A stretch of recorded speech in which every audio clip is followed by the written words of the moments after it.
Estamos aqui com mais um Papo Suprem, um programa da TV Suprem, veículo de comunicação da União Planetária, pioneira em comunicação positiva no Brasil. Aqui a comunicação é sempre elevada. Vibrações elevadas transformam de verdade o mundo. Acompanhe nossas redes sociais, estamos no canal 2 da NET TV e no YouTube. E o Papo Suprem de hoje é com Letícia Cuoco. Vamos falar sobre mindfulness e saúde mental. Muito bem-vinda. Obrigada, Luana, obrigada pelo convite. Muito feliz de estar aqui hoje falando um pouquinho sobre mindfulness e saúde mental. A gente que está extremamente grato. Psicóloga clínica com formação em psicologia humanista e psicoterapia baseada em mindfulness e autocompaixão, pelo Center for Mindfulness and Self-Compassion nos Estados Unidos. Que chique! Mestre em Psicologia da Saúde de Mindfulness, pela Harvard Medical School, e trabalhou por 3 anos no Cambridge Health Alliance, que é o hospital ligado a Harvard. E muito mais. Se eu continuar falando isso aqui, do currículo dela, a gente vai ficar aqui e nem faz a entrevista. Que bonito tudo isso. Você pode nos contar um pouquinho da sua jornada pelo mindfulness, até você conseguir conhecer essa dinâmica, essa filosofia? Bem, assim, o mindfulness entrou na minha vida de forma mais acadêmica e científica, né? Quando eu estava fazendo meu mestrado na área da saúde, a gente estava sempre estudando sobre isso e eu lia muito sobre os benefícios, né? Existem muitas pesquisas hoje que falam sobre o mindfulness, mas é muito diferente você ler e você praticar. E aí, de forma mais efetiva mesmo, o mindfulness entrou na minha vida quando eu comecei a praticar e eu comecei a entender os benefícios do mindfulness, né? O que é essa atenção plena, né? Em português a gente traduz o mindfulness como atenção plena. O que é isso? E foi quando, assim, quando eu comecei a praticar assim, como a maioria das pessoas que procuram mindfulness procuram porque tem uma questão emocional, porque tem um sofrimento envolvido, né?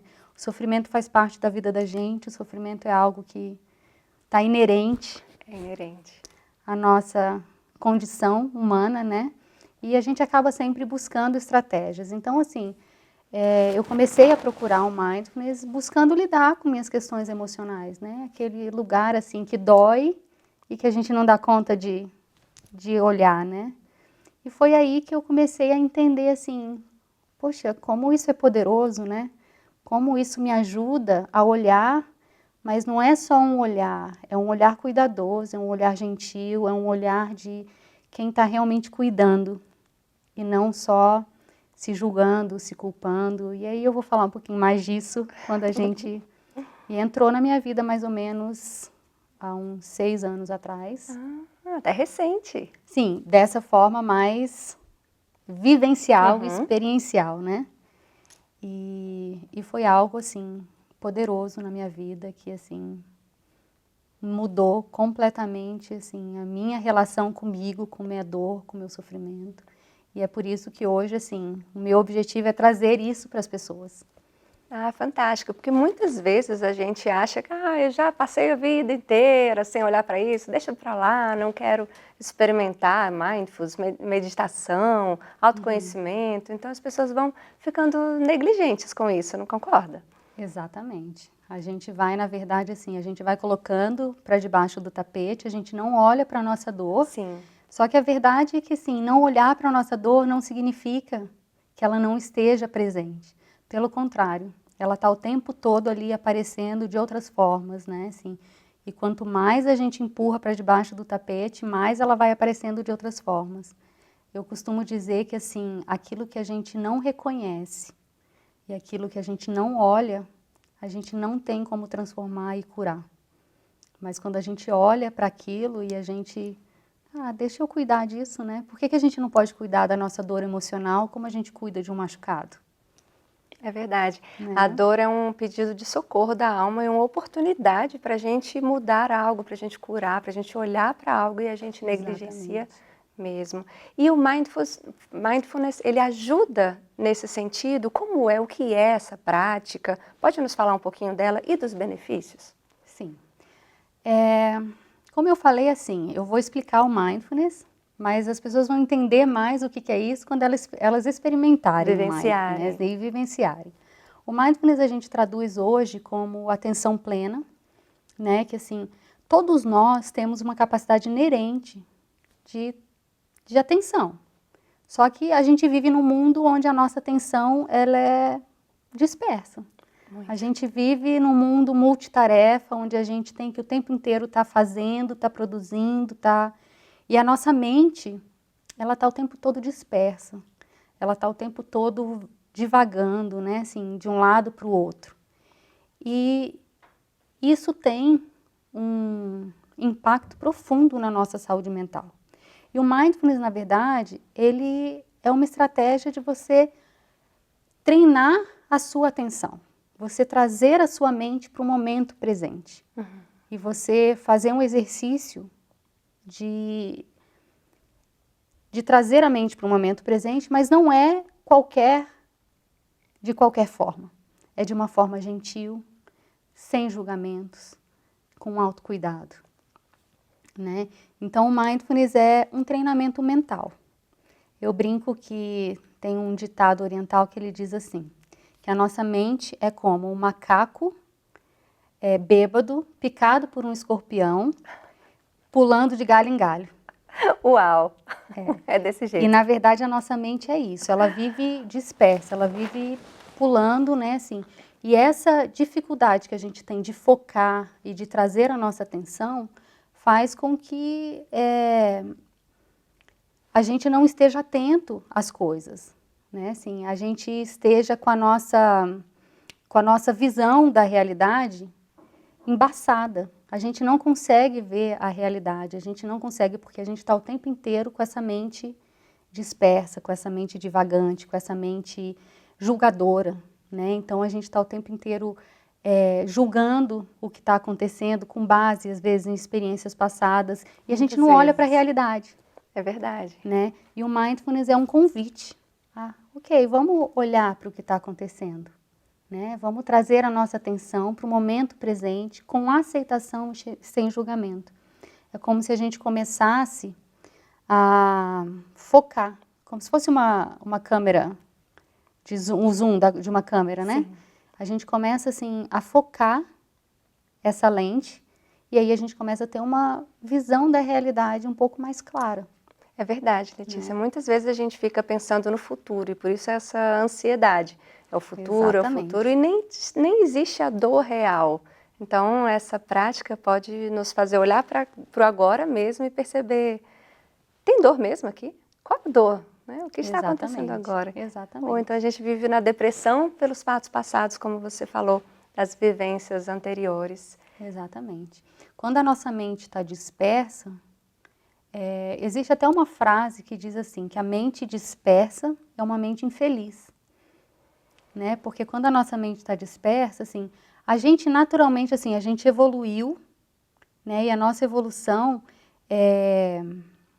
a gente foca mais no negativo do que no positivo. E isso é, assim, uma condição da nossa mente, né? Assim, focar no negativo. Então, quando a nossa mente está dispersa, ela está muito mais focada no negativo do que no positivo.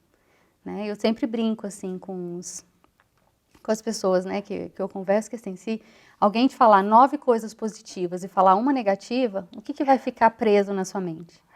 Então, assim, quando a nossa mente está dispersa, a gente não percebe, mas ela está, às vezes, remoendo coisas do passado, ligando a coisas que já passaram e que não existem mais, né, assim, ou ligada a questões do futuro, pensando o que isso vai acontecer, e aí a gente começa a catastrofizar as coisas, e na realidade nada daquilo existe. E fica criando uma tempestade em um copo d'água, sem necessidade mesmo. Exatamente. E é científico? Tem uma comprovação científica do mindfulness? Porque muitas pessoas mais racionais buscam o aspecto mais científico, embasado. Uhum.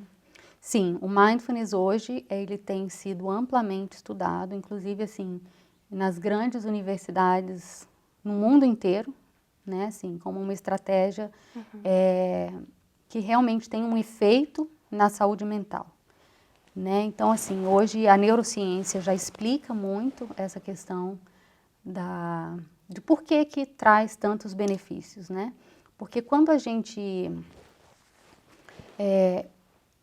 o que acontece? A gente vive sempre no piloto automático, que a gente chama no piloto automático. Então, a gente está sempre reagindo às situações, ao invés de agir, né, a essas situações. E quando a gente está nesse lugar reativo, a gente tem uma área do cérebro, né, assim, que é a nossa amígdala, né, assim, que na verdade ela está reagindo ali sem ter um controle do nosso lobo frontal, que é o nosso lobo que evoluiu, assim, com a gente, né, que é onde a gente toma as nossas decisões, onde a gente tem um controle das nossas emoções. Então, quando a gente está reagindo, a gente não tem um caminho para esse lobo frontal. E a ciência já mostra que quando a gente começa a praticar, a gente começa a mudar os circuitos cerebrais. E aí a gente começa, assim, a dar um lugar para esse lobo frontal, para ele atuar. Né? Então, assim, a ciência já mostra que, assim, a prática da meditação, né, e a prática do mindfulness, ela tem um efeito positivo, né, assim, no nosso lobo frontal. Pessoas que meditam, elas têm o lobo frontal um pouco mais espesso do que as pessoas que não praticam, né, e isso dá para ver em ressonância magnética, né, assim. Sensacional. Eu vi um estudo também um dia desses sobre os pontos do cérebro ativados quando a gente faz alguns movimentos de prece, olhar para cima, quando a gente ajoelha, são os pontos de Deus no cérebro. Interessantíssimo e vai totalmente ao encontro da sua fala. Letícia, Exatamente. eu estou amando a nossa fala e eu tenho certeza que quem está em casa também, mas a gente vai pedir licença um minutinho que a gente vai para um breve intervalo aqui no nosso Papo Suprem e a gente volta já.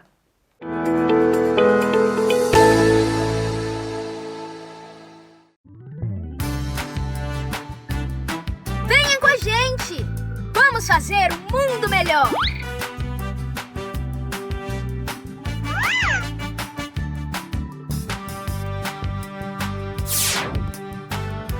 Eu sou Suprem! E seja Suprem, você também!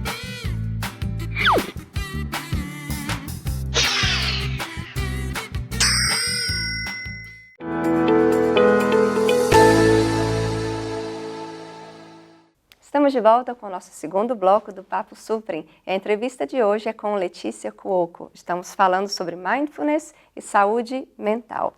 Mais uma vez, muito bem-vinda. Estamos todos amando essa conversa. Obrigada, Luana. Letícia, mindfulness se diferencia de meditação? Elas são parecidas? Tem algum aspecto que assimila um ao outro? Como é? Então, o que a gente faz hoje no mindfulness, né, assim, a gente utiliza da meditação como uma ferramenta para a gente estar no momento presente. Né, assim, como eu falei antes, assim, o mindfulness é um treinamento de atenção, é um treinamento mental, né, assim, a nossa mente que conduz a nossa vida e, assim, quando a gente não tem controle da nossa mente, a gente não tem controle da nossa vida, né, assim, das coisas que a gente está buscando. Então, assim, a gente utiliza da meditação mindful, porque, assim, eu brinco que a meditação é um termo guarda-chuva. Né, eu posso dizer para você assim, Luana, vamos jogar bola hoje? E você vai dizer, tá, mas a gente vai jogar o quê? Futebol? Né? E a meditação é a mesma coisa. Existem vários tipos de meditação. O mindfulness é um tipo de meditação, que é o que a gente utiliza hoje dentro dessa prática científica e secular, né, que não está ligado a nenhum tipo de religião.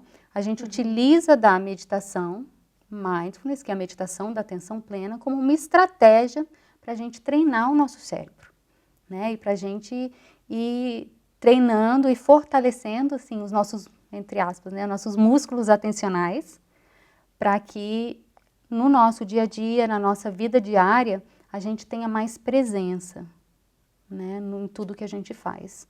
O ideal é a gente fazer um curso de Mindfulness ou a gente ter aulas? Isso a gente consegue como? A gente consegue incorporar isso na nossa vida diária, por exemplo, quem está assistindo a telinha, a gente consegue praticar isso ali. Quem não quer sair de casa ainda para fazer um curso ou nem quer entrar num curso online, como é essa prática? Olha, o Mindfulness é uma estratégia, assim, como eu falei, é um treinamento atencional. Todos nós temos essa capacidade e podemos praticar e treinar isso. É claro que, assim, o curso, ele te dá uma orientação, né? Às vezes a gente está sozinha, a gente não sabe muito, assim, para onde ir, o que eu estou fazendo aqui, a gente às vezes não entende, né? E, assim, para quem está começando é muito comum, assim, mas por que eu estou aqui, né, praticando? O que eu estou fazendo aqui? Aí a mente fica, né? E acha que tem que silenciar a mente, também não é isso? E exatamente, a mente não, a prática do Mindfulness não é silenciar, o objetivo da prática não é silenciar a mente, o objetivo da prática não é relaxar, é estar presente com o que quer que esteja acontecendo naquele momento, é estar presente com a nossa experiência. Muitas vezes a nossa experiência é ruim, muitas vezes ela é desprazerosa, né, assim, e esse é o grande objetivo da prática. Os cursos, assim, hoje em dia, assim, a gente tem já, assim, os cursos, os programas de Mindfulness, que começaram com Mindfulness, treinamento de Mindfulness para redução de estresse, que foi o primeiro programa oficial e científico, né, desenvolvido, que foi desenvolvido nos Estados Unidos, na Universidade de Massachusetts. Hoje a gente já tem vários outros programas, e esses programas, eles são importantes como uma forma de te orientar. Ok, vamos entender o que se passa, vamos começar. Durante o programa a gente aprende que a gente pode treinar a nossa mente com diferentes âncoras, né, que são diferentes pontos onde a gente vai trazendo a nossa atenção, onde a gente vai se concentrando, né? E os cursos, eles dão essa orientação. Existem vários lugares que oferecem esse curso, eu ofereço alguns cursos, ofereço, por exemplo, práticas semanais que são gratuitas, que as pessoas também podem participar, né? Então, assim, são momentos, assim, que a gente para praticar. Que eu brinco, assim, Mindfulness é que nem academia. Não basta você se matricular na academia, né? Você precisa ir, você precisa exercitar. E a nossa mente é a mesma coisa. Eu fiquei curiosíssima. Você pode dar um exemplo de uma âncora que a gente pode usar? Sim, existem várias âncoras. Por exemplo, a nossa respiração é uma âncora, né? Assim, a gente está aqui respirando, a gente nem percebe que a gente está respirando. É verdade. Então, assim, uma das âncoras que a gente usa nas práticas que a gente faz é trazer a nossa atenção para a nossa respiração. Então, assim, vamos observar como é que está a nossa respiração. E não tem o intuito de mudar a nossa respiração. É de observar, está mais profunda, está mais rasa, como é que eu estou respirando agora, né? Uma outra âncora que a gente utiliza muito são os são os sons, por exemplo. Eu posso focar minha atenção nos sons. Então, ao invés de eu deixar minha mente divagando, eu paro para observar o que quer que seja e o que quer que esteja acontecendo. Também sem o intuito de modificar, né? Como eu falei, observar o que está acontecendo no momento presente, com aceitação e sem julgamento. Uma outra âncora é a gente observar os nossos pensamentos, as nossas sensações corporais, né? Então, tudo isso vai nos ajudando a estar presentes no momento. Mas e a autocompaixão? Como ela entra em tudo isso? Porque muitas vezes a gente realmente fica presente, mas se julga, se pune e até percebe, não vou conseguir fazer isso mesmo não, vou deixar para lá. Por isso que a gente brinca, né, assim, que a autocompaixão, assim, mindfulness e autocompaixão são duas coisas que não tem como a gente separar. Dissociar. É como se fosse as duas asas de um pássaro, né, porque assim, é isso que você falou, a gente pode estar atento, mas um atento com julgamento, com crítica, né? E aí, assim, a gente fica se chicoteando, né? Olha aí, né? E a autocompaixão, ela é justamente essa segunda asa, essa é a qualidade que a gente traz para a nossa prática.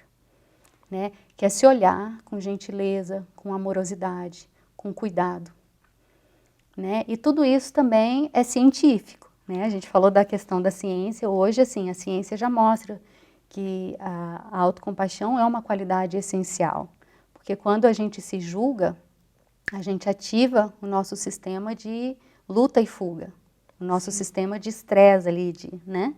E quando a gente se trata com gentileza, a gente ativa aquele sistema de cuidado, aquele sistema afiliativo. E é o sistema que traz a calma, que traz essa sensação de bem-estar. E é quando a gente consegue fazer as mudanças na nossa vida. E a saúde mental hoje está muito debilitada, no sentido geral, até pela falta de autocompaixão? Ah, sim, com certeza. Porque hoje em dia a gente vive num mundo onde o fazer é mais importante do que o ser, onde a gente tem que dar conta de tudo, a gente tem que ser perfeito, e as redes sociais têm um papel importante nesse adoecimento que a gente vive, né? Porque, assim, a gente está sempre se comparando, a gente tem que ser igual às pessoas, a gente tem que dar conta de fazer isso, e na realidade a gente esquece que a gente é só um ser humano. Né? A gente precisa retomar esse lugar de seres humanos, que são seres que sofrem, que são seres que têm dificuldades, que falham, né? E a autocompaixão, ela vem nesse lugar, né? Assim, de vamos se tratar com um pouquinho mais de gentileza, vamos observar a nossa humanidade compartilhada, né? Que todos nós sofremos, que todos nós temos dificuldades, que todos nós falhamos. Né? São duas coisas que precisam caminhar juntas, né? Essa questão do perdão é muito interessante, porque se a gente não se perdoa, também a gente não consegue perdoar o outro. Quando a gente fica punindo o outro, é um reflexo dessa autopunição. Exatamente. E aí você estava falando, né? A gente estava falando, na verdade, da questão da saúde mental hoje. A OMS já tem dados de que, assim, a saúde mental, na verdade, vai ser, assim, vai ter um maior impacto tem um impacto muito grande, por exemplo, no afastamento das pessoas do trabalho, né? Hoje em dia, assim, se você não viveu, você conhece alguém bem de perto que tem depressão, que tem ansiedade, que sofre de estresse. Quem não viveu? Eu acredito, assim, que todos nós, em algum momento, né? E às vezes isso se cronifica, né?